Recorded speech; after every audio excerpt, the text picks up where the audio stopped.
The goal for Force Unleashed 2 on all platforms really is to put you in the place of Starkiller, make you feel like a super powerful Jedi, really in every sense of the word.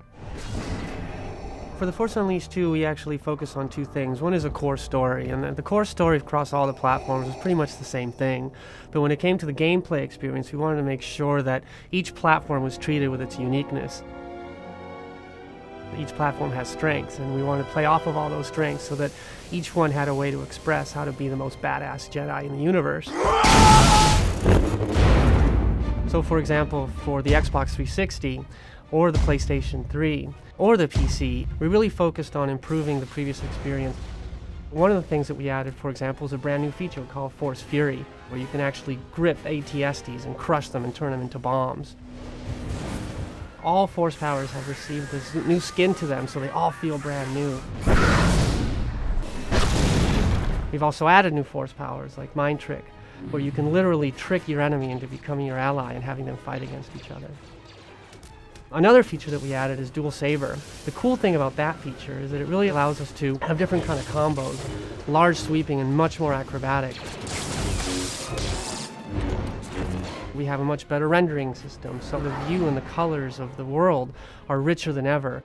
And on top of that, we actually added a brand new audio engine, so the visuals plus the new audio engine really make you feel like the Force powers have improved. Additionally, we really wanted to make sure that you are encouraged to destroy the world around you, because it's not just about attacking the enemies, it's about the environmental destruction that makes you feel like your Force powers matter no matter where you are. One of the cool advantages of the PlayStation 3 and the Xbox 360 is that the power behind the engines are so high that you can use technology like DMM and Euphoria and Habit and literally couple them all together to give you that most fantastic Jedi experience ever.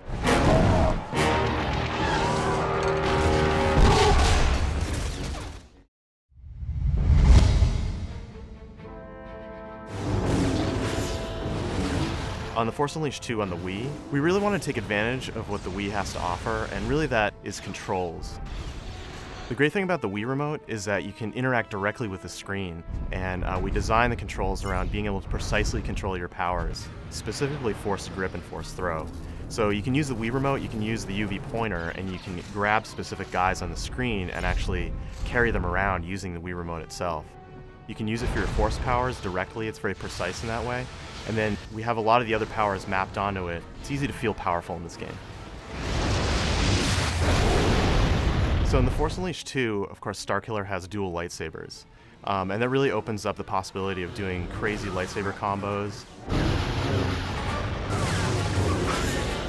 Mind Trick on the Wii, it's very interesting because you can actually use the Wii Remote to paint the targets that you want to Mind Trick.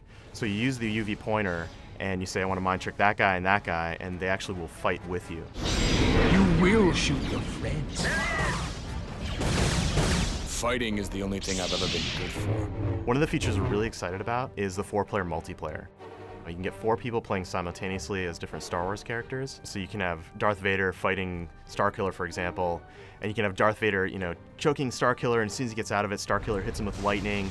Then you get 2 other players jumping in and using their powers, so it gets to be pretty crazy, but in a really fun way.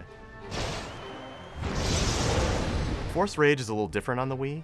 Basically the way it works is you build up a Force Rage meter, and then you go into Rage mode. And what that does is it puts you in a kind of bullet time, slows the game down, and it allows you to use the Wii Remote to paint different enemies, and then before Rage wears off, you can one-shot all those enemies, so it's a super powerful Force move. Force Rage is an exclusive power on the Wii. One power that you don't get on the other consoles, that you do get on the Wii, is Force Sight. It actually allows you to see through objects. It's almost like X-ray vision, if you will. And we tied it into a lot of different things in the game, so there's puzzles that use it, and you can also use it on bosses to see where their weak points are. So it's definitely a really cool, unique feature for this platform.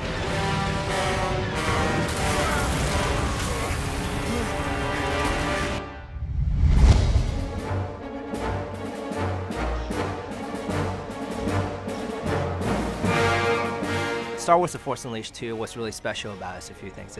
Is combining really over-the-top force power along with a great story set in the reimagined Star Wars universe. So those two things will carry through no matter which platform you go to.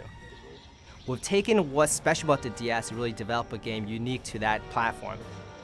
Using the stylus, simple control of the stylus, you can chain together some pretty complex combination in a very intuitive manner. So whether it's using melee combat or using the stylus for more ranged attacks, some of the greater epic force powers. One of my favorite ones is being when you're in Force Fury mode, you can just do down, down, down, tap, and you can unleash the Force Repulse. With any handheld system, one of the key things to really master is to allow for the player to have that jump-in, jump-out experience. So you can go in, have a really fun time really quickly, and be able to go back to what else they're doing. So all the great powers that we've put into The Force Unleashed 2 in the home console will also be available on the handheld Nintendo DS, whether it's now with the dual lightsabers or some of the great force powers like Force Lightning, Force Push, Force Grip, Saber Throw, and of course Force Fury are all in Nintendo DS version as well.